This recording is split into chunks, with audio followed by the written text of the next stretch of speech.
Tonight, I have the honor to be sitting in the living room of Dr. and Mrs. Kahen. And we met exactly 2 years and 1 month ago on my way to Cape Town to do a Shabbaton there in honor of the Shabbat project in Cape Town. And I had to stop over here. And I put online in my Shiviti forum, hey, I have 7 hours in London Heathrow, and I feel like, who just sits around waiting for 7 hours? Is there something I can do here? Is there anyone who would want to learn with me? Find me 5 people to do a shiur. And I got 2 messages simultaneously. One from Sina and one from Daniel, who's back there somewhere with Olivia. And both of them said, let's make something work. We can figure it out. And the problem was, I didn't have a regular stopover, because nothing really could be regular. I had a stopover smack in the middle of a working Wednesday, Thursday, something in the middle of the week, in the middle of the day. And so the latest I could have a class was 4 p.m., and everybody's working at 4 p.m.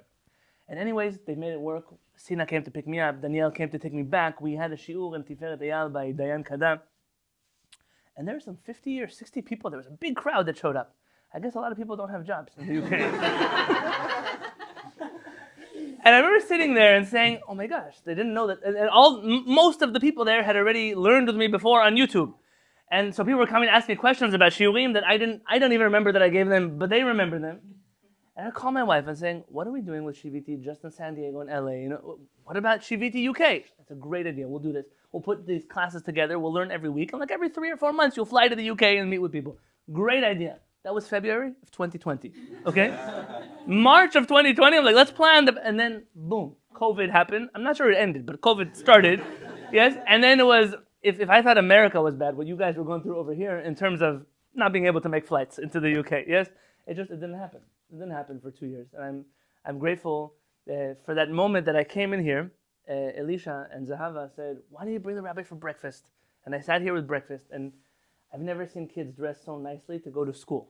My children, we put them in uniforms. It's like polo shirts and pants, and they're nothing special. He has suits and ties and proper. And we had breakfast here, and I got to meet Elisha, and it was a real honor to meet him. And we've kept up over the last 2 years. And this time around, I finally felt like I'm coming back to family. I'm visiting family. And that then includes Sina and Avi, who I know you all know them, but together with Harav Dweck, should live and be well, have literally, single-handedly changed the Jewish conversation in the world right now. I don't have any other words to say it. There's no exaggeration here. If any of you speak Farsi, which I don't, but I know one word, this is not taruf. I'm not flattering you. This is not some kind of give and take. Oh no, Rabbi, not really. Really, what I'm telling you now is true. Until the Chavura happened, all of the rabbis that are involved in the Chavura, we were responsible for our little corners of the universe. We had our little parts, and even those of us who had a little bit of a more global audience, we still were involved in our small-scale operations. And the Chavura managed to bring together not just a diverse group of rabbis, but perhaps, I'm taking myself out of the category, some world-class diverse Chachamim, bringing them to the same table and connecting them with world-class Talmidim and Talmidot. And that fusion of these two groups of people, the Chavurah 2 years ago was just an organization on paper. Today, it's a force to be reckoned with. And anyone who's seriously involved in Jewish learning is familiar with everything that these two individuals are doing, and all of those who help them, and all of the Nidvim Elehem, I'm including all of you. You've created something that you should only be proud of. There's nothing else you could do aside from being proud of it. And it's in the spirit of that I want to be here tonight and share with you tonight. I'm going to apologize to you in advance. I got new contact lenses. Okay, so I did it because I wanted to see your faces. I'm not sure though I'm going to be able to see my papers. So if for some reason one of those words just looks wrong, I might excuse myself for 2 minutes and come back with glasses if it's okay with you. I have to give my disclaimer. And there's an importance to speaking to an audience that is family. So Danielle and Olivia, they're responsible for us being here. And I felt like to the Bar Mitzvah of my nephew. That's what I felt like I came here for. I heard Yishai read the Torah, and I'm like, oh my God, I'm getting nachat, and I'm not even his parents. I don't imagine how they're feeling. I want my kids to read like that. That's what I want my kids to read like. And it's important to come to family, because I'll tell you a story about a rabbi who spoke in a place that he didn't know anybody. They tell a story about a rabbi who came to a Beit Knesset, and there's a whole audience of people. And the rabbi gets up, he's prepared the sermon for many months. Well, before this, there was another rabbi who prepared a sermon for many months. I was just interviewed now by the San Diego newspaper about how many days it takes me to prepare a sermon. If I don't prepare sermons, I don't know how long it takes. People write notes and all these things. This rabbi prepared for his Yom Kippur sermon for 6 months. He was working for the sermon. Finally, it's the night before Yom Kippurim, and him and the president of the synagogue, they're in the Beit Knesset, arranging chairs, putting on machzorim. They'll make sure the room is ready, the white tablecloth, the whole thing. And in the Alenu break, a group of terrorists, they take the rabbi and the president hostage. And the rabbi and the president are terrified. They say, "Are you going to kill us?" He says, "Yes, we're going to kill you. Of course, that's why we're here. But you have one final request." The rabbi thinks, what can he ask a terrorist for a final request? And he says, I prepared this sermon for 6 months. If you don't mind, I could just stand in the front of the room and pretend I'm giving my Yom Kippur sermon. The terrorist said, "Sure, if that's what works for you, please." They turn to the president, "What's your final request?" He says, "Please just kill me first."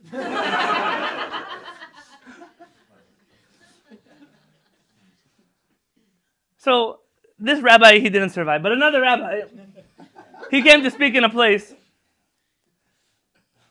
Sina, that's why you don't let me title the classes, right? So all my titles, you should see them. Sina, he grounds them. That's the word. For the UK, there's a different English we speak here. It's like my jokes in Borough Park. Another story for a different time. So this rabbi came to speak in this community. There's hundreds of people in the audience. And as he starts speaking, everybody falls asleep. That's very usual. Most of us who speak to communities, everyone falls asleep. Sometimes the speeches are so long, they have to do Nitilat Yadayim after the speech. And here, everyone is sleeping except for one man. One man is looking at the rabbi, and the rabbi feels so happy. At least one person listens to the speech.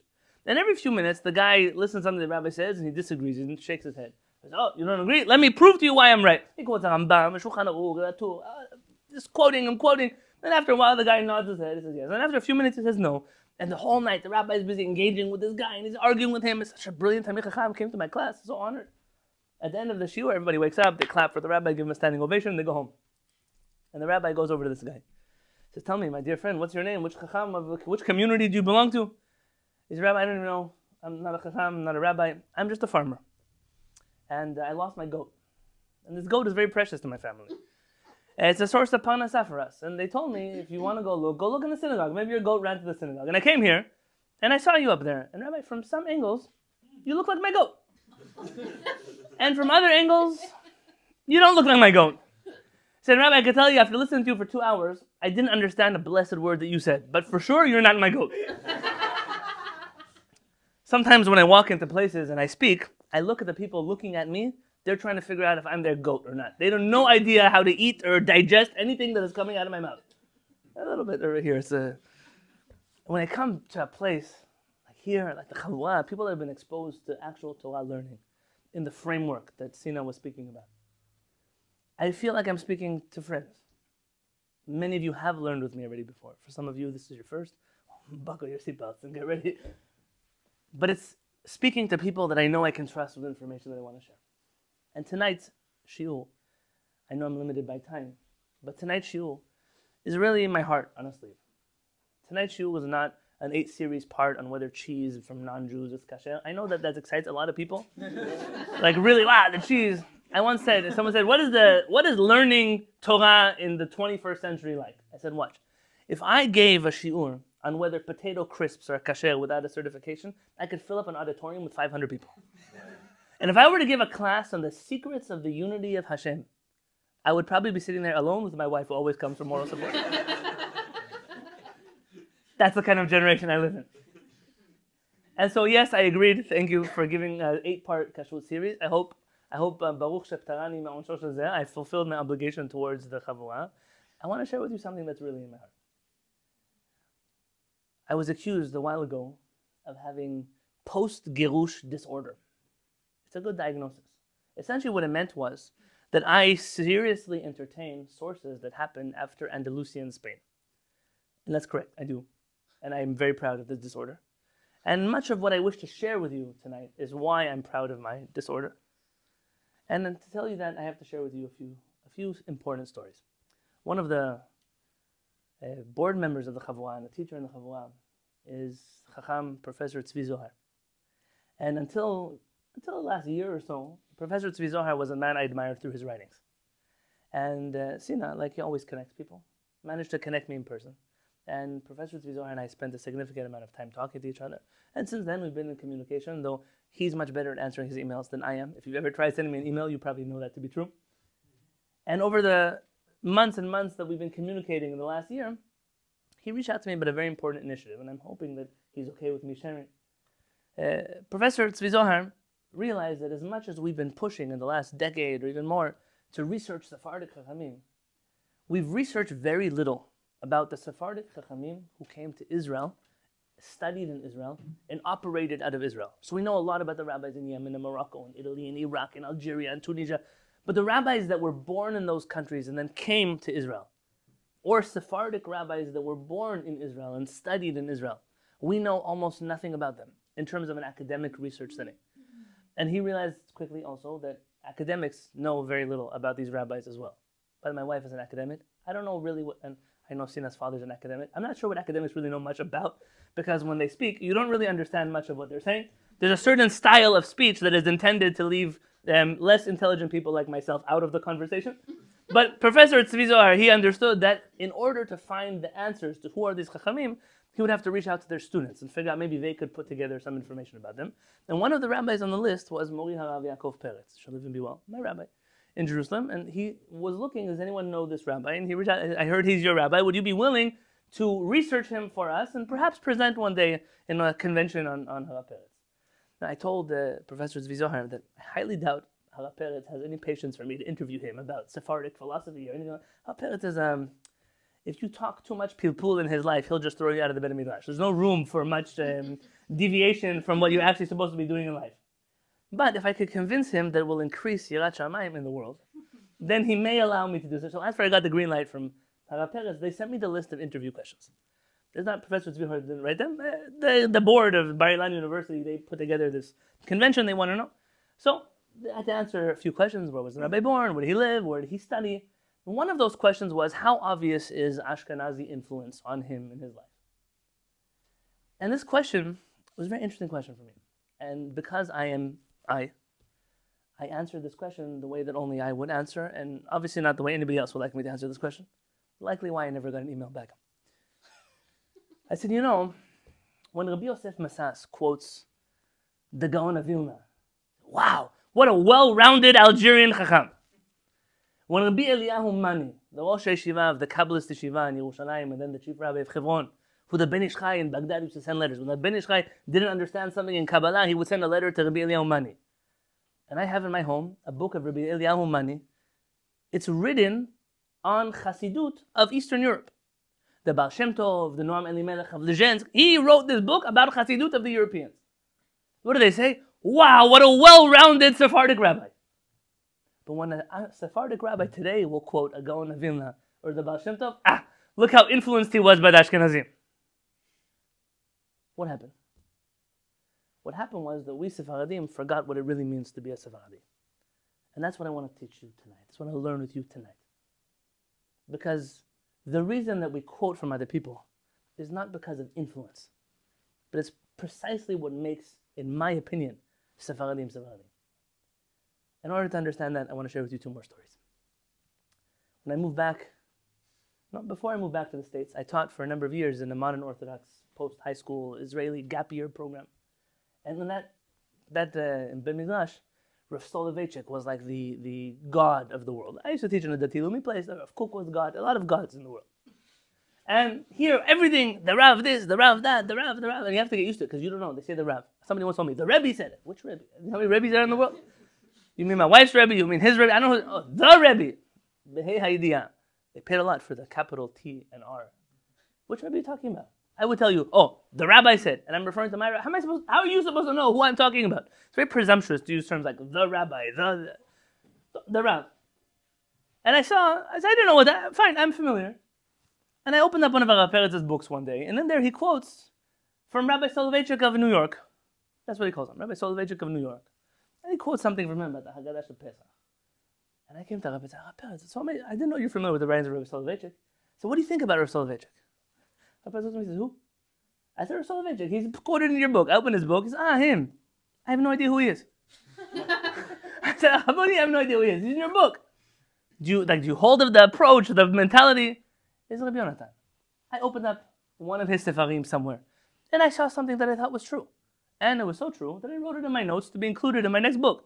I don't know who he is. I don't know where he lived. I don't know if he's still alive. All I know is that what he said was true. So, I don't know who he is, but I know that what he said is true. Okay, fast forward. Another one of those mornings I come to visit Rabbi Peretz's house. And I noticed on Rabbi Peretz's book, I can't tell you which rabbi because you'll get offended, a book of a Hasidic rabbi from a few hundred years ago. He's not alive anymore. Some Hasidic rabbis from a few hundred years ago are still alive. But he's not. And I open the book. I'm excited. Rabbi Peretz has it on his book. I open it up. And Rabbi Peretz has, in the book, entire paragraphs that have an X through the paragraph. And in the margin it says, Lo nachon. It's not true. And I looked at Rabbi Peretz. You're literally editing this rabbi's book and writing, it's wrong in the margins. He said, Rabbi Yonatan, just because you learn from everybody doesn't mean you can't disagree with him. You have to know when someone says a sheker, even if he's a big Hasidic Rebbe, you have to cross it out and say he's wrong. And I learned another thing from Rabbi Peretz. That as much as we accept truth from whoever says it, we are also not bound to accept one person's truth all the time. Because truth, by its nature, doesn't belong to one person. It doesn't belong to one school of thought. Chachmei Sfarad understood that. It's the reason why they were willing to learn from everywhere. The approach, the feeling though, is they were a little bit naive. They were a little bit gullible. How can you quote the Gaon of Vilna and the Baal Shem Tov on the same page? Don't you know those two people hated each other? Maybe you're influenced too much. You're quoting the Mishnah Be'ura in a book in Halakha. Come on, we're Sephardic. Who reads the Mishnah Be'ura? Such attitudes are very prevalent, especially in the Sephardic community, and unfortunately, especially in the more educated Sephardic community. Because the not so educated Sephardic community, you could quote whoever you wanted to quote, and they'll say, Baruch Hashem. They don't really understand much of what's flying in front of their face. And so here, I wish to approach this topic to you, starting in a very different place. The place is, can I learn from a Chacham who's actually a bad person? So before I talk, can I learn from someone not Jewish? Before I learn from somebody who's a Chacham from a different denomination, can I learn from a Talmid Chacham who's actually a bad person? Now, surprisingly, this is a matter of debate. Let's read together. If you want sources, I recommend you go to shiviti.org. So shiviti.org /London. So shiviti.org /London. And there's two source sheets. One's for tomorrow morning. Don't click on that one.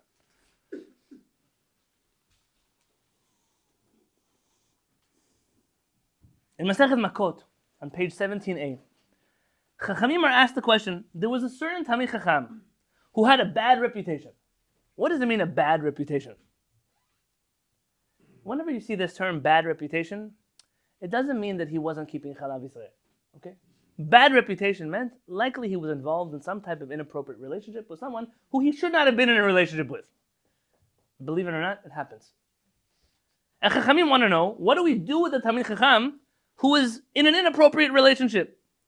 Amar Rav Yehuda. Rav Yehuda says, what should I do? If we excommunicate him, it's a problem. Because this rabbi is so important that the other rabbis all need him for the information that he contains. But if we don't excommunicate him, we're desecrating Hashem's name in public. How could you allow for a person like this to remain a member of the rabbinate? And the Chachamim begin to debate this. And in the next paragraph on page 1, Rav Yehuda said to Rabbi Bar Chana, have you heard anything about this topic? And he tells him, Rabbi Yochanan said, the Pasuk says in Malachi, Ki siftei Kohen yishmeru da'at. The lips of the Kohen will contain knowledge. V'torah yivakshu mipihu. And they should request Torah from his mouth. Ki malach Adonai tzevaot hu, because he is an angel of God. Im domeh harav lemalach Adonai. If the rabbi is like an angel of God, Yivakshu Torah mipiv. They should learn Torah from him. V'im lahav, and if he's not an angel, al yivakshu Torah mipiv.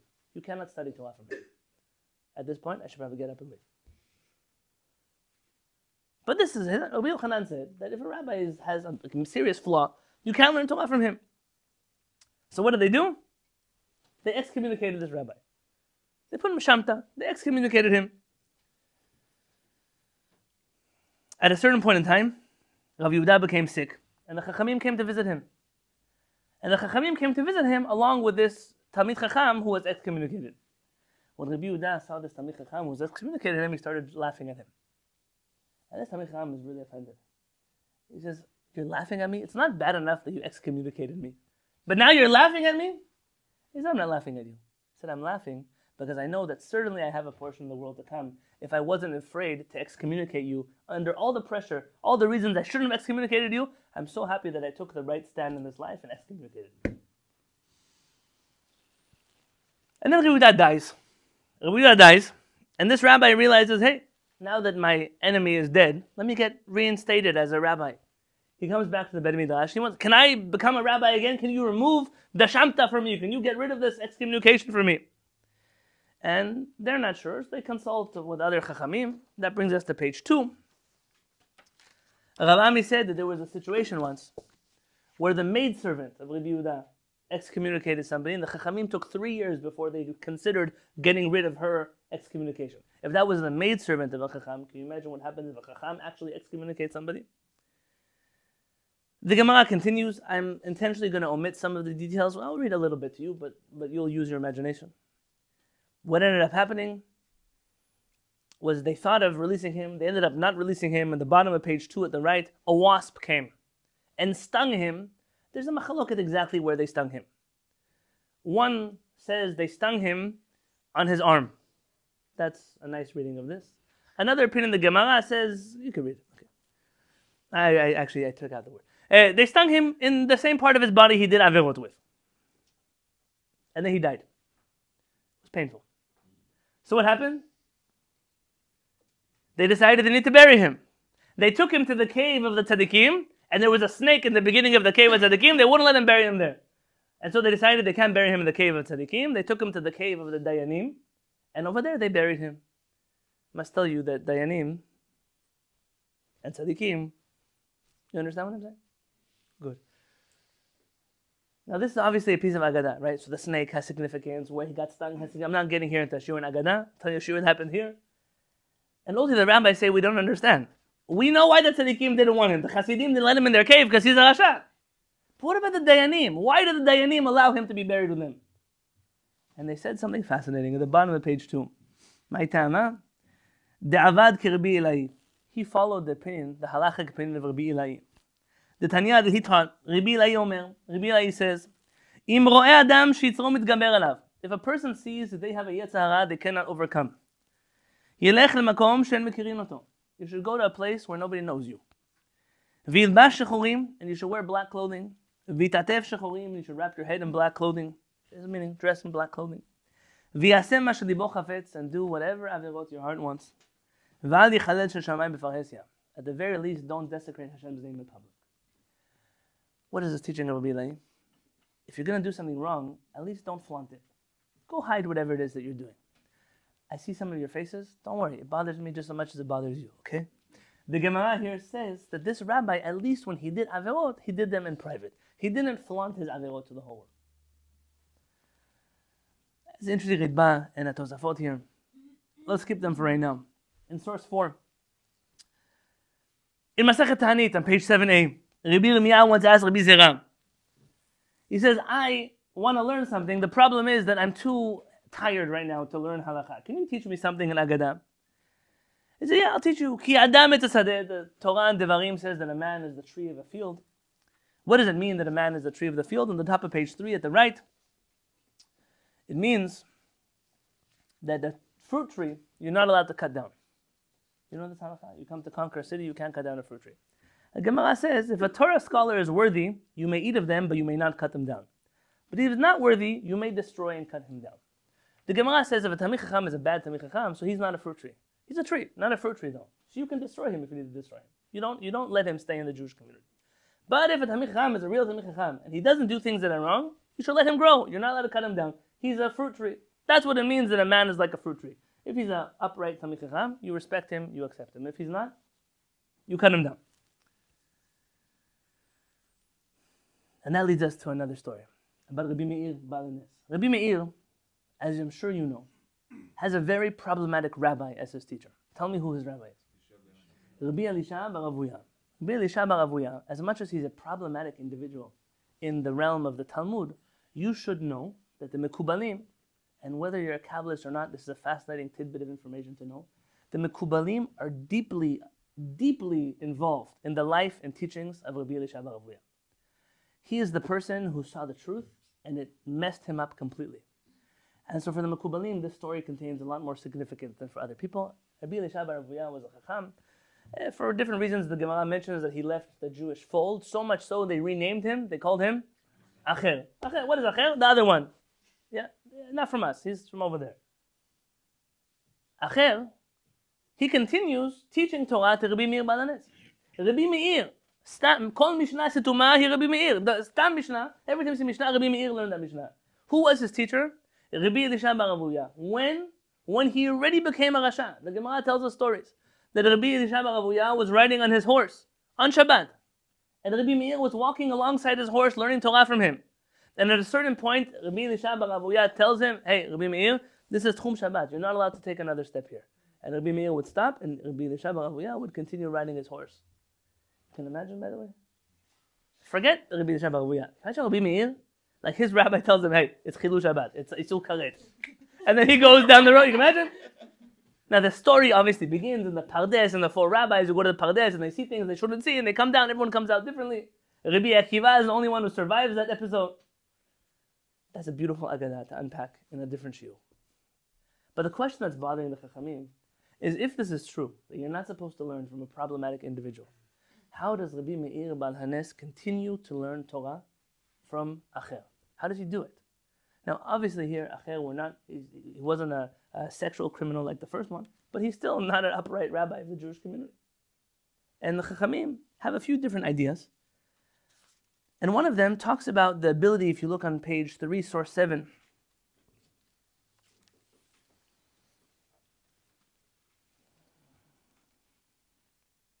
that the Pasuk tells us in, what's Proverbs?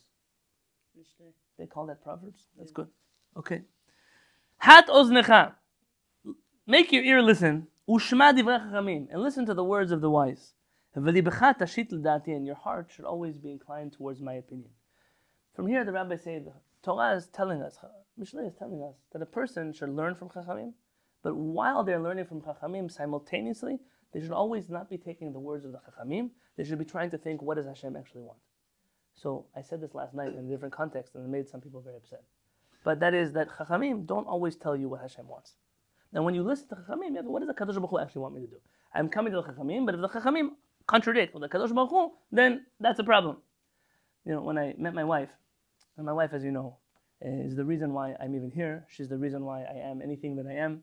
And my wife is also Hasidic. So anything I say about Hasidim, I apologize in advance. Her Rebbe is still alive, for real. My wife, when I first met her, one of our first dates, I said, the Rambam says, she looked at me, who follows the Rambam? I looked at her, I wasn't sure if she was making fun of me, if she was crazy, I wasn't sure. So what do you mean, who follows the Rambam? Yeah, he exists, but who actually takes him seriously? I looked at her and I said, wow, that's amazing. And that, put it on the side. That should have been like a red flag. Hey, don't go here. Yeah? But then it was one of our other dates, and I asked a question. Obviously, it was a rhetorical question. Like, if Moshe Rabbeinu argued with your Rebbe, if HaKadosh Baruch Hu came here himself and said, your Rebbe is wrong, who would you listen to? The answer? My Rebbe, of course. And I learned two things then. One, she really was crazy. And two, I learned that if you want to be a rabbi in life, you should be a Hasidic Rebbe. Because nobody asks you any questions. You can do whatever you want. That framework has obviously changed many times over since then. But how do you learn from a person who's arguing with HaKadosh Baruch Hu? The answer is very simple. You learn the things from them that are correct, and you reject the things from them that are incorrect. And that was what Rabbi Meir was doing. And the Chachamim at the bottom of page 3 on the left, they say, so now we have two contradictory teachings. One is you can selectively choose what you learn from Chachamim. And the other is no. If a Chacham is bad, you just got to cut him down and cut him out of your life. So what's the answer? Chachamim explain. One is begadol and one is bekatan. There are different ways to translate this, very simply. One is with an adult and one is with a child. A child, the world is very black and white. You can't explain much to a child in terms of nuance. And you need to make sure that the influences on your children are completely pure. When you're an adult, you have the ability to entertain ideas, to accept certain ideas, reject other ideas, and therefore there's more room to whom you can learn from and who you can't. And the other is very simply, gadol means a person who's of great stature. A person who's really a tamid chacham, a person who's really learned, is able to say, wow, I could read this book and take what I want and reject what I don't want. Whereas people who are ketanim, it's hard because we see the world as very black and white. And because of that, Rabbi Meir was different. Rabbi Meir, he knew how to take what he could take, but the rest of us, we don't do that, and that's precisely what the Chachamim continue saying about Rabbi Meir.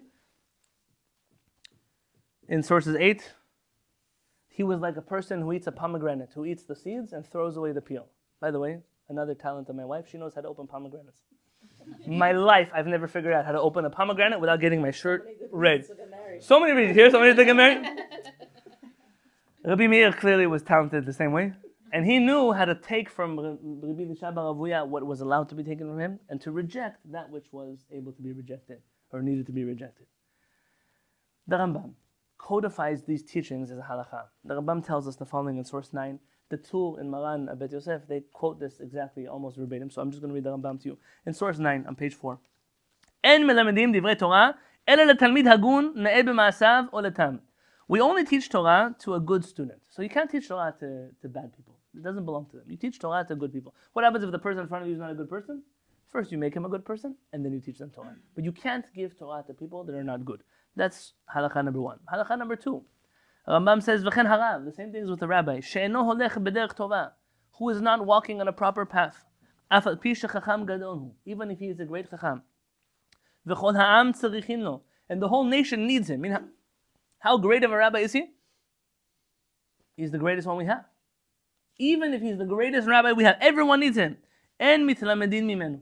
It's forbidden to learn Torah from him. Ad she'achzor lamutav, until he does teshuvah. שנאמר like it says, כי שפתי כהן ישמעו דת ותורה יבקשו מפיהו, כי מלאך אדוני צבאותו, that verse from Malachi we mentioned about the angel. אמרו חכמים, our rabbis told us, אם דומה הרב למלאך אדוני צבאות, if the rabbi is like an angel of Hashem, תורה יבקשו מפיהו, you can learn Torah from him. ואם לאו, and if not, אל יבקשו תורה מפיהו. It's forbidden to learn Torah from him. Rambam writes in the Halakha 9, the Tur, Rabbi Yaakov Rabbi Asher, he writes that in source 10. Maran HaShulchan Aruch, he writes that in source 11. Everybody agrees that you can only learn from a chacham who is an upright and a good standing chacham. And that leads the Lechem Mishneh in source 12 to wonder, why did the Rambam neglect to mention that some people are allowed to learn from bad people and some people are not? Avodat HaMelech in source 13 asks the same question. Each one of them gives different answers. It's interesting, the Lechem Mishneh suggests that it could be that we in our generation are all ketanim. We're all unable to differentiate between good teachings and bad teachings, and because of that, we can't learn from everybody. The problem with that, though, and he mentions that, is that the Rambam didn't write it as code of law just for now. He wrote his code of law, even Hilchot Mashiach are in there. So hopefully we'll return to a place where we won't be ketanim anymore, in which case you'll need a different answer. If you want to answer for the Rambam, the simplest answer you can find is the Rambam understood that that teaching was not a law. That was not the conclusion. The conclusion was you shouldn't learn from them. Not that if you're big or small, and who the question's on Rabbi Meir bar Anes, the question's not on us. You can't learn from everybody. And so when it comes to halakha, the poskim are pretty clear that you're not allowed to learn from a person who's not perfect, I'm not going to use the word perfect, but who's not an upstanding Talmid Chacham. That's regarding Talmidei Chachamim who've committed actual crimes. They're bad people. What about other scholars in the world? They're not bad people. They're just not our scholars. Non-Jewish scholars are not bad people because they're not Jewish. I know some neighborhoods might feel that way. But for us here, we learn Chokhmah from all kinds of people, assuming they're not bad people. So how do we do such a thing? And this has always been believed on some kind of Sephardic naivety. Like we didn't know really who we should learn from and who we shouldn't. You open up certain Sephardic rabbis' books and you'll see quotes from Rabbi Moses Mendelssohn, from his biur, because Sephardic rabbis, it's not that they didn't get the memo who Rabbi Moses Mendelssohn was. I'm not sure that if Rabbi Moses, I'm in trouble here. I'm on a camera. Let me tell you what I'll tell you right now. If Rabbi Moses Mendelssohn had lived in a Sephardic country, I promise you he wouldn't have ended up the way he ended up. Our Chachamim would have not allowed for that to happen. Rabbi Yisrael Moshe Chazal, alav shalom, he writes wonderful things about him and there's another biblical commentator came out of the same camp. You know what? Who? No, not Wesley. No. Okay, he calls him the Rambaman. He calls Rabbi Moshe Mendelssohn. He calls him a Chacham. He says, so he argues with the Gemara. So he's not as learned in Gemara as he should be, but he's a brilliant scholar. You should know the only time that Rabbi Yisrael Moshe Chazan spoke harshly against the reformers was when he lived in London. I have a whole shiur about this on the Shiviti UK Chavura, the group. In London, the man who paid his salary here was an Ashkenazi man, most vile as they come. And he had a real war with the reformers here because of money situations in Israel, complicated. And he essentially pressured Sephardic Chachamim to write letters against the reform movement only to add fuel to the flame. But when they were independent of this Ashkenazi individual who lived here, they wrote completely different things. The Rambam, in the introduction to his Moreh Nevuchim, he brings 3 verses, opening verses. And when the Rambam mentions something, it's not just for nothing. The Rambam has a reason why he mentions things. And one of the verses the Rambam mentions is the 3rd one, Hat Oznecha, tilt your ear, and listen to the words of Chachamim, as long as they are in accordance with the teachings of HaKadosh Baruch Hu. The Rivash, one of the famous Chachamim, he writes in his letter, it's a very not nice letter about the Rambam, if I have to be honest, but in there, he says the reason why the Rambam opens this with a Moreh Nevuchim with this quote is because it was the Rambam's personality to learn Torah from everybody. He accepted this in terms of wisdom, that he was able to learn Torah, and when it wasn't in accordance with what HaKadosh Baruch Hu wanted, so he rejected those teachings. The Rashbat, Rabbi Shimon ben Tzemach Duran, in source 16, he actually writes that. He says, V'ulai yachshideni, and maybe those listeners who are reading my words will suspect me, Ki ani machnis betoch divrei kedusha divrei haumot, that in the middle of my holy writings I'm bringing so-called secular writings. Then alai ashama bezeh, but don't blame me for this. Ki en ra'ui lechacham limnoa divrei ha'emet mipi omeram yeh mi sheyeh. It's improper for a chacham to reject words of truth, regardless of who said those words. Ukvar amru, and our rabbis already said, kabel ha'emet mi she'amaro, accept the truth from whomever says it. Then anu somchim al ha'ishahu, and listen carefully to the reason why our chachamim accept truth, even from individuals that you might otherwise not want to learn from, because we never accept the truth because of the person who said what they said. El al ha'emet shekibalnu mimeno v'nitbarer on page 6 lanu shekenhu. We don't accept truths because, oh, that's a big rabbi, so we rely on him. We listen to what that person said, we analyze it with our own minds, and if it is truthful, then we are actually not following him, but we're following the truth conclusion in our own mind. And because of that, it's really divorced from him. It's not because of that person that we're relying on, but it's in spite of them. They showed us a true thing. He says, Harav HaMoreh Zal, and the Rambam and the Moreh Nevuchim of blessed memory, Lefi shehaya derech dorech elu haderechim, because this was his approach. Patach sifro Moreh Nevuchim b'zeh pasuk. He opens up the Moreh Nevuchim with this verse. V'chen b'ftichato leperush avot. Higdim Shemona Perakim, and in the introduction to Perkei Avot, the Rambam writes something similar. He says, Kevan shedivarav divrei ta'am ra'ui lekabalam. When you hear good things from someone else and they make sense, you should accept them. V'halom Moshe Rabbeinu alav v'shalom. Moshe Rabbeinu of blessed memory, katav parashat Bilam. He wrote about Bilam in his book, no? V'sefer Iyov. V'hem min nevi'ei umot ha'olam. They were non-Jewish prophets. Why is he writing their prophecies in the Torah? V'kibel atzat Yitro. And he accepts the advice of Yitro. Now you know there's a machaloket when Yitro actually comes to the Jewish people. But according to him, clearly Yitro wasn't a Jewish person at this point in time. V'kadva b'Torah. He writes Yitro's advice in his Torah. V'Daniel v'chavarav limdu chukhmat kazdim. And Daniel and his friends learned the wisdom of the Chaldeans. Hodu chachamei Yisrael chachamei umot ha'olam. In the Gemara in Pesachim, we find that the rabbis admit that the chachamim of the nations of the world are correct. He said, I'm not following just the Rambam's precedent, I'm following Moshe Rabbeinu's precedent. We accept truth from everyone. Harav Kapach, in source 17, he writes the reason why the Rambam opens his Moreh Nevuchim with this pasuk is exactly for this reason. And that brings me to source 18, the Rambam himself. Instead of saying what the Rambam would have said, let's allow him to speak for himself. What do they call that nowadays? Mansplaining. Let's let the Rambam speak. V'da, you should know,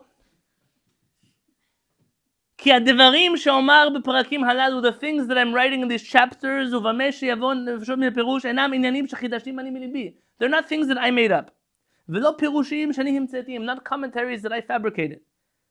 He says, rather, אלה הם עניינים מלוקטים מדברי חכמים, from the words of our sages, במדרשות, בתלמוד, וגם מדברי הפילוסופים הראשונים והאחרונים, ומחיבורי הרבה בני אדם. And I collected from the writings of the philosophers, the early ones and the later ones, all kinds of scholars. וקבל האמת ממי שאמרון, you must accept the truth from whoever says the truth. ואפשר, and it's possible, that I'll quote something, ואולי יגרום שיכנס בלב מי שאינו מקובל עליו שם אותו אדם, שאותו הדבר נפסד, ויש בו כוונה רעה שאינה ידועה לו, ולפיכך נראה לי להשמיט שם האומר, כי מטרתי שתושג התועלת לקורא. The Rambam says, I know that if I quote everybody by name, and I give everybody credit for what they said, that certain people are not going to listen to the words that are written in my book if I quote a person they don't like. So what should I do? I'm just not going to quote anybody's name. And then people will have to believe it. Why? Because they don't know who it's from. And the Rambam says, that's why I didn't mention any names in my introduction here to Kehillat. He knows the problem exists. He doesn't want people to have that problem. So the easiest way, the easiest solution, just don't tell them where he got his information from. Rabbeinu Avraham ben Rambam in source 19 echoes this in his introduction to Agadot. And he says that it's a forbidden thing, logically and halachically, for any chacham or any scholar to say, accept my opinion because you know who I am? Do you know who I am? Or do you know who he is? Do you know who she is? That doesn't work like that. You, no matter who you are, once I substituted a 4th grade class. Mistake of my life, by the way. It's one thing to teach people who choose to come to a class. Maybe they didn't realize it was going to be so long, but they chose to come to a class. And then you have the people that they don't want to be at school. Their parents are making them go to school. So I'm there in 4th grade. These kids are jumping off the walls. I wasn't built for teaching elementary school. And, 4th grade, it's like 9 years old. People who teach that grade, they're my heroes. I don't know how they do it. And one of the kids, I said, listen, you go sit in your chair. And this kid looks at me. Chutzpan, you never see this. He puts his hand on his hips. Do you know who my dad is? I don't know who your dad is, but go sit in the chair. But there are people, they live their whole life. You know who my dad is, you know who my mom is, you know who I am. It's an unbelievable personality. And in the Jewish world, we have this problem too. Whoa, who do you think you are to argue with? You're not even a man d'ama. You don't even have a right to have an opinion. That's interesting. That's okay. Maybe I don't have a right to have an opinion.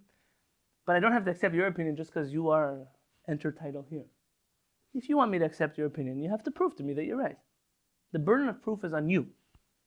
And that's the way that Judaism works. Rabbi Avraham writes that in source 19.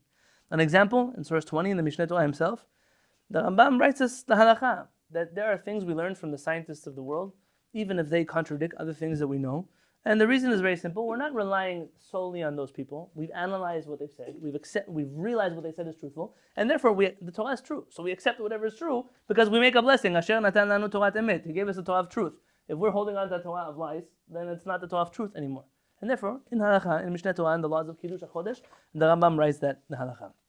And that's precisely why on page 7, Rabbeinu Avraham ben Rambam says that the author of the Mishnah, the compiler of the Mishnah, Rabbi Yehuda HaNasi, was called Rabbeinu HaKadosh, our holy rabbi. What is holy about him?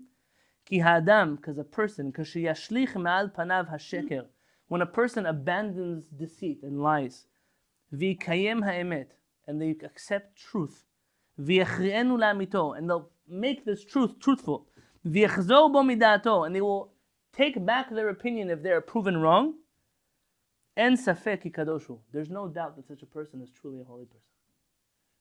A person who is able to retract their opinion because they've been proven wrong is a holy person. What is Kiddusha? The definition of Kiddusha are people who are truthful people. Chacham Fa'ur. I can't do justice to this piece on my own. So I gave you a source here. You can read it afterwards, or you can look it up. I hope you all own a copy of Horizontal Society. Then you can look it up in source 22 here. Chacham Fa'ur mentions the difference between what we call Chovat HaLevavot, the duties of the heart, and the duties of Mitzvot, actions that we actually have to do. And he quotes Rabbeinu Bache ibn Fakuda, he quotes the Rambam, that the Beit Din is only able to police things that are actionable. You do an action, you break Shabbat, we can police that. You believe in something that's kfirah, there's nothing that we can do to you because you believe in something wrong. Belief is not policed by Chachmei Israel. This is a very radical stance, by the way. You can believe there are definitely many people who disagree. I'll read here in the bottom left of page 7. Obviously, people can be wrong and hold heretical views contrary to commonly held doctrines. But this would be the responsibility, page 8 at the top of the page, of the school, the yeshiva, and the teachers to explain and advise, not the judiciary. We don't say, this person, he's a kofar, yalla, let's kill him. It's the job of the yeshiva, the job of the chachamim, to persuade, to advise, to, with gentle persuasion, turn a person to believe in the right things. But we don't take a person to court for being a kofir. That doesn't work like that in Judaism. Upon analysis, it will be discovered that some of the most prominent sages held opinions which, according to standard beliefs, are to be regarded as heretical. Nonetheless, these men, concluded Rabbi Yosef Albo, were not heretics since they arrived at those beliefs in good faith. And here is what he wrote on the matter. I'm going to read to you in English. This is the translation of Chacham Faur. But a person who upholds the law of Moshe and believes in its principles, that when he undertakes to investigate these matters with his reason and scrutinizes the text, is misled by his speculation and interprets a given principle otherwise than it is taken to be meant at first sight. Or he denies the principle because he thinks that it does not represent a sound theory which the Torah obliges us to believe. Or erroneously denies that a given belief is a fundamental principle, which however he believes as he believes the other dogma of the Torah which are not fundamental principles. Or he entertains a certain notion in relation to one of the miracles of the Torah because he thinks that he is not thereby denying any doctrines which is obligatory upon us to believe by the authority of the Torah. So all of these people, they're rejecting ideas that are important for Jewish people to believe. They're fundamental. They think that's not fundamental. They understood the Torah differently. Whatever it may be, a person of this sort is not a kofir, is not an unbeliever. He is classed with the sages and pious men of Israel, though he holds erroneous theories. His sin is due to error and requires atonement. So here you can have a person who is a Talmid Chacham, who is completely mistaken in their understanding of Judaism. Not because they're a kofir, not because they hate HaKadosh Baruch Hu, not because they don't want to believe in the Torah, but because of their study of the Torah led them to this erroneous understanding of the Torah. Says Rabbi Yosef Albo, this person is not a kofir. He's a to'eh. It's not a good thing to be a to'eh. It's not good to be mistaken. He has to do teshuvah. But we don't take him out of the category of chachamim of the Jewish people. And that's why in the footnote, in source 24, Rabbi Yosef Aur writes, this is why Rambam and his son treated with deference and appropriate respect Jewish sages that held, from the point of view of Maimonidean tradition, heretical beliefs. I found the same attitude, says Chacham Faur, among some outstanding sages of our time, representing both the Ashkenazi and the Sephardic traditions. This is a personal footnote here. It's not so common. Chacham Faur just writes something personal about what he sees. He says the Rambam and his son treated other Chachamim with respect, even though, according to their teachings, they were kofrim. They should have been kofrim.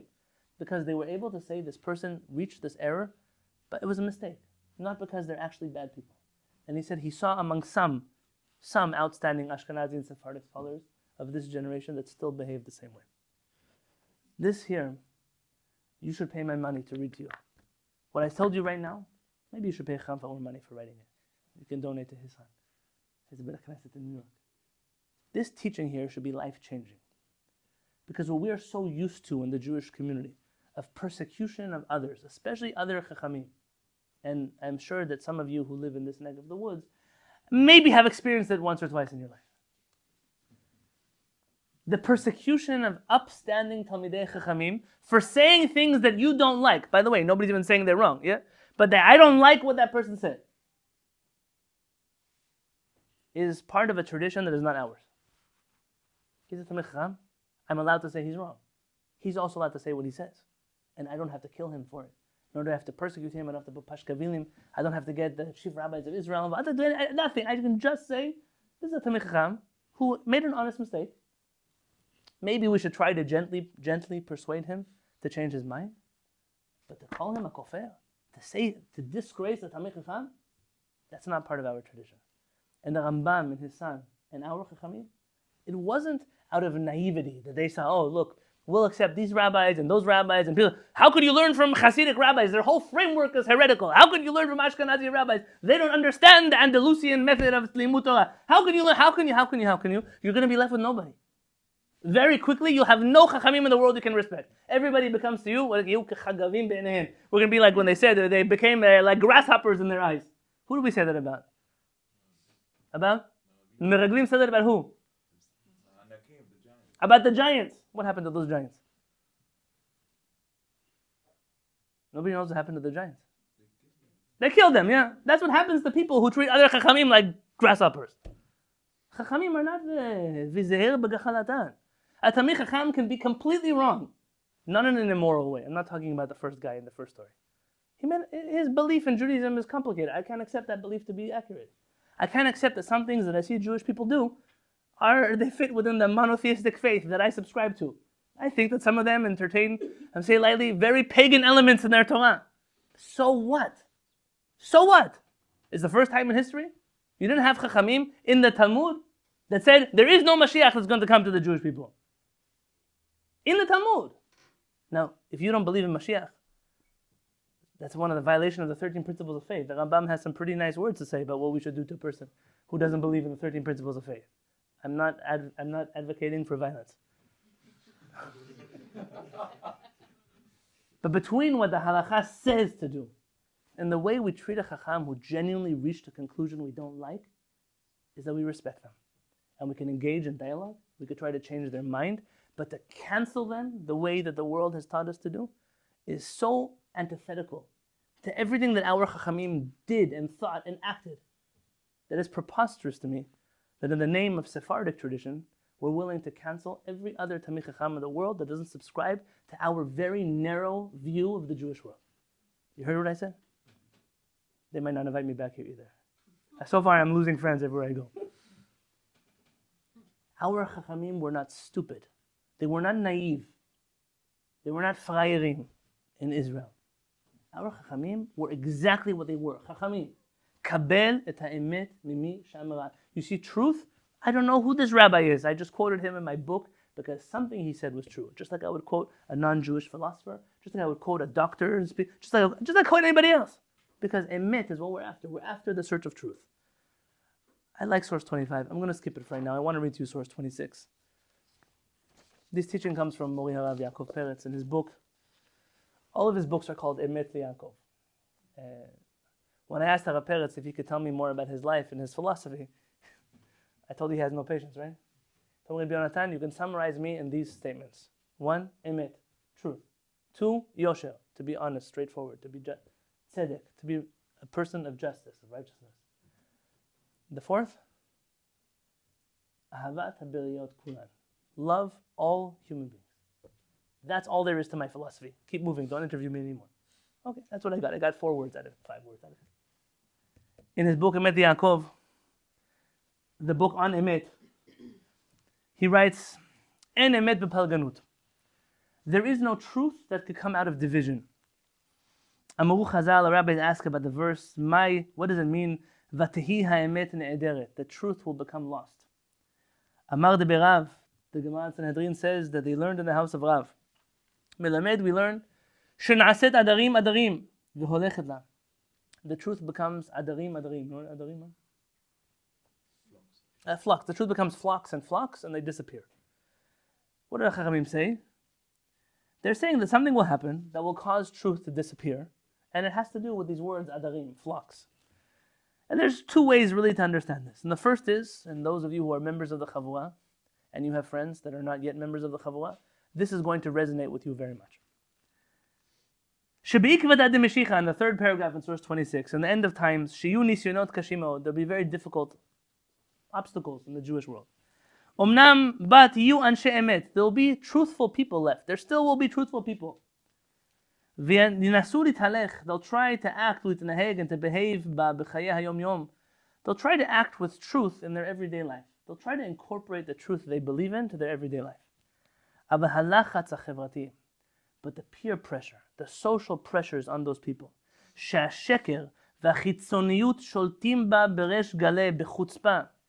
the audacious nature in which those people are overruled by lies and by focus on only the things that are external. Do you have any idea what he's talking about? There are certain communities that can only focus on sheker and how you dress and what you look like and how you present yourself. Those people will pressure the people of truth so much. They will not be able to survive in the way of truth. And ultimately they will give in and they'll abandon what they know to be right, because it's much easier to live an easy life than to always be right and be the crazy person. It's really hard to be Noach. It's hard to be telling the whole world, guys, there's going to be a flood. HaKadosh Baruch Hu told me to build an ark. This is really what the Torah means. All those teachings, those buzzwords that you use don't mean what you think they mean. And then people look at you like you're crazy. Yeah, you learn with those weird people over there in the Hendon. I understand. You have no, you guys, All of us, all of Gdolei, all the rabbis, all the communities, whatever all word they use, as if all the rabbis they quote are ever talking to each other. All of them disagree with you. So what do? Ultimately, we give in. It's too much pressure. I want to raise kids. I want them to get married. I want to be able to go to school. I want to be able to go to the Beit HaKnesset and they'll give me an aliyah. I want people to eat my kashrut when I cook in my kitchen. Whatever attitudes you have. All of those pressures. What will happen?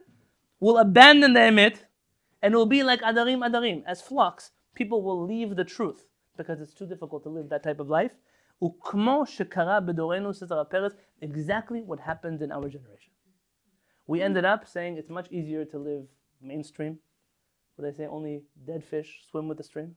It's much easier to be a dead fish than to always be right and have everybody hate you. And nobody trusts you. And they say you're a kofer and they can't eat in your house and they don't want to play with your kids. They don't want to have anything to do with you. It's too complicated. The first understanding what our rabbis tell us, people will flock away from the truth because it's too hard to keep a life of truth. But then there's another side. There's one more side. That in the end of times, this is the opposite danger. That the people of truth will actually band together. Exactly like what you're doing. And every group will have its own group of truth seekers. And they'll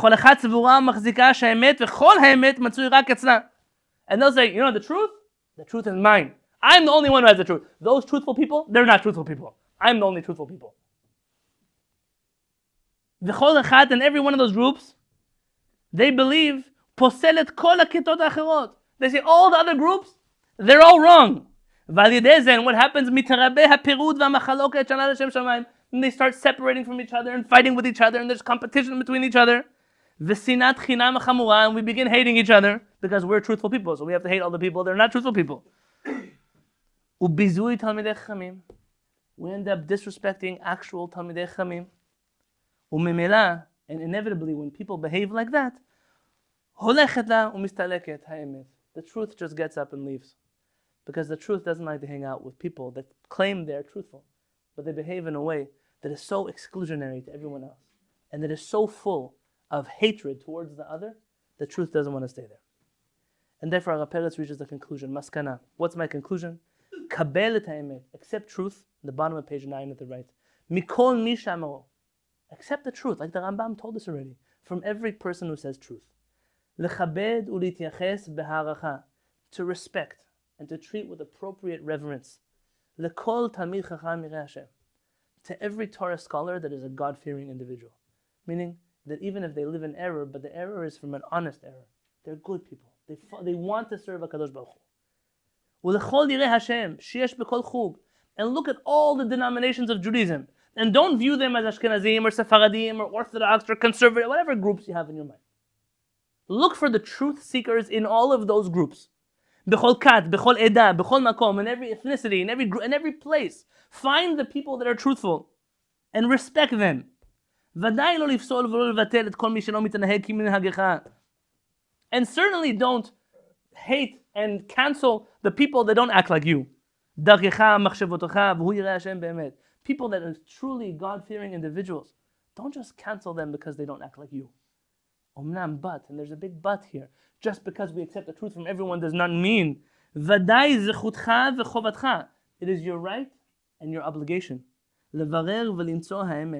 to do your own research and reach truthful conclusions. B'halacha, b'midot, in your behavior, b'chol derachecha v'hanhagotecha, v'ken telech v'tinhag, v'Adonai lo yimnad tov ma'olechim b'tamim v'emet. He said, you have the right at the same time, while respecting everybody, to say, as much as I respect you, I still think that what you do after this holiday is a pagan thing. As much as I respect you, I still can't accept that the things that you're saying are actually true. But I can respect that you are truly a HaShamayim. You mean well. And I want my kids to play with yours. I want to eat in your house. I want us to marry each other. I want our families to be friends with each other. I want our communities to be together. It's not a utopian ideal. This is the original Jewish belief. That just like we have to respect, we also have the right to say, I don't accept everything that you say. And it's hard for some people. For them, it's very difficult. How do you quote this rabbi, but you don't subscribe to everything else they believe? It's exactly that. I quote this rabbi, and I don't subscribe to anything else they say. That's exactly what I did. We always did that. There's certain individuals, it's problematic. You quote certain chachamim, this person belongs to that group of Jews. Why? Why is it any different than quoting anybody else? That's the way the Chachamim always thought. I'm going to leave the extra reading for another time.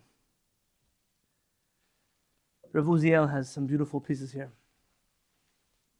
But perhaps I'll end off with one thing.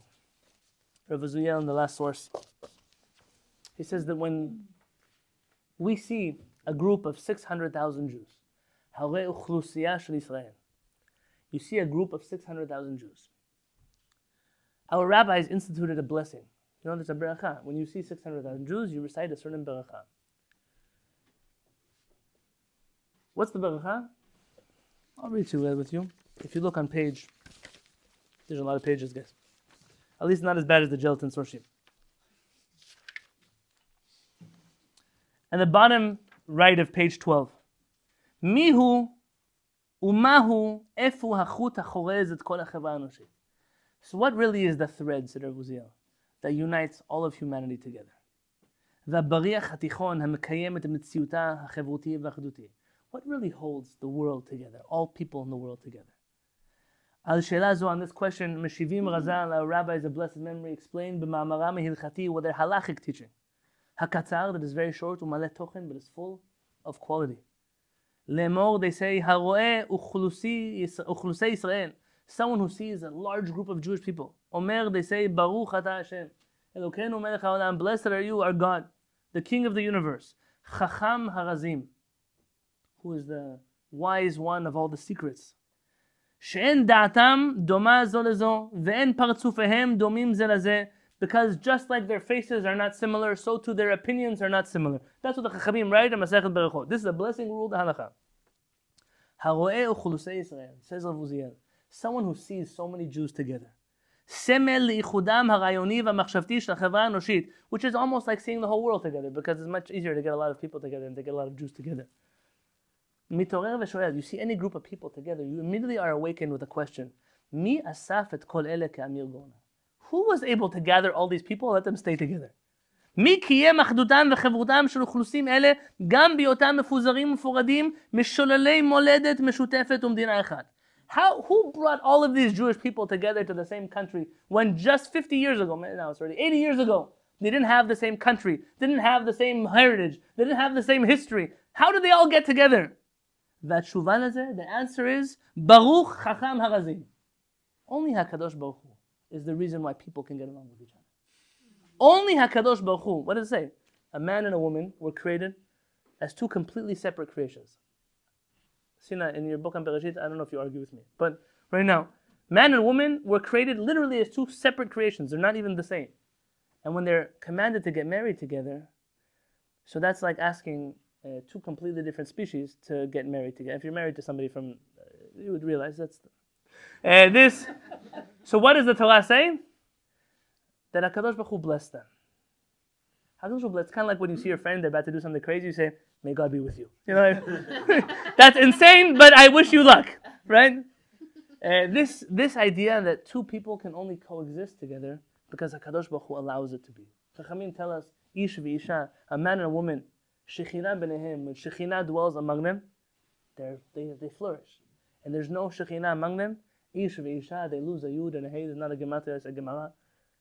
It becomes ish and ish. It becomes two fires. The world gets destroyed by such people. When you see a world and you say, wow, who pulled all these strings to make everything work? You order a package. You have Amazon here? You order a package on Amazon and it comes to your door and how did that happen? Where did it come from? Who made it in China, shipped it on a boat, brought it in a plane, and then it ends up in your front door exactly the time they told you with a little picture in your phone. You know how many things had to work in order for that to happen? Who did that? Not the guy who was the CEO of Amazon. Baruch Chacham Harazim. HaKadosh Baruch Hu has created a world that is so diverse, yet functions so perfectly well together. And the only people who ruin it are the ones who don't believe that HaKadosh Baruch Hu wants it this way. If HaKadosh Baruch Hu wanted us to all be the same, He would have just made us all the same. If HaKadosh Baruch Hu, I have pets at home. I'm on camera. Those guys who make little YouTube videos, they'll make something out of that. Those clips. I have birds. I think they're so special. But you go to the bird store, I can't tell my bird apart from the other bird. They all look the same. If HaKadosh Baruch Hu wanted us to all look the same, He would have done it. You all have the same skin colors, the same political opinions, the same religious values. We'd all be the same. It's not so hard for HaKadosh Baruch Hu to just do copy-paste. You know how many times the Chachamim write books, just copy-paste. That's how they do it. HaKadosh Baruch Hu could have done that. But He chose to create a world that we are all different. And it's intentional. It's intentional that we're different. There is no mitzvah to become conformist with each other. There's a mitzvah to unite, but not to conform. And that's the beauty of our Torah. The beauty of our Torah is like I told you in the beginning. When you see a Chacham, and they quote from places that you find to be unusual, it's not influence. It's not a derogatory thing. It's precisely what makes that person a Chacham. When you see someone quote, and they don't even know who they're quoting, it's because they accepted the truth from whomever they accepted it from. And when you see someone cross out in a book and say, Lo nachon, I don't accept that to be true, that's the only reason we feel comfortable learning from everyone, because we also reserve the right to have our own opinion. And so I'm asking us all, and I'm blessing us all, that when we go forward from here, especially as a chavurah, and I see this group of individuals, and I know that it's only going to get bigger. We're going to keep growing. The hardest part of a family of people that don't always agree, but are able to respect each other, because now it's easy, you're a small family. But as you grow, and I speak from experience, when you scale things, things always become problematic. You start to scale, and then you realize there's little cliques and little groups and little people that they say about those or that. And the job of all of you is to remind yourselves that the only thing that we received in our inheritance from our Chachamim, be they Sephardic or Ashkenazi, is not the countries in which they lived. It's not every year I get invited to this Sephardic film festival, and I always decline the invitation. Why? I ask, what are you doing there? Oh, we have a belly dancer, we have a camel, we have a spice market. Like, I'm to myself, but my culture is not your custom. What's going on over here? That's all you guys picked up from us? Even without the spices and without the camels and definitely without the belly dancers, we're still Sephardic. Even without the gefilte fish or the herring or the vodka bottle dancing at the wedding on the head, they're still Ashkenazim. What made us who we are is the Torah and the wisdom that we learned and we taught and we gave each other. And when I see a Sephardic Chacham quote an Ashkenazi Chacham, when I open up at the Shuvah, still say Rav Waldenberg, and I see him quoting Rabbi Chaim Palaji, Ben Ish Chai, I say, that is so beautiful. It is so beautiful when we're able to say, I can learn Torah from everyone and still have my own way. Because I'm big enough. I believe in myself enough that I know who I am, and I know what I am, and I know what I can learn, and I know who I believe, and I know what I do, and therefore I can learn from everybody. I can entertain truth from whoever says it. And so how did our Chachamim manifest this principle? I would argue that our Chachamim were this principle. That our Chachamim were only this principle. And that anyone who denies this principle automatically loses their ability to call themselves a Chacham. And so I'm asking you, take this, internalize this, disagree with me if you wish. That may make you a Chacham too. But believe that the only Yerusha, Torah Tzivalanu Moshe, the only Yerusha is not the one from Spain, the one from Andalusia, from Yemen or Morocco or Poland or Russia or Lithuania. Those don't matter. What matters is we're all united to discover the truth. And that truth is going to come from the most unusual places. And the truth is going to be found in the most unbelievable spots you might imagine. And if you close your mind too much, the only thing that will happen is you will lose out on opportunities to discover truth. And the God of truth, who gave us the Torah of truth, should bless us to continue walking on the path of truth together. Thank you for learning with me tonight, Chevim.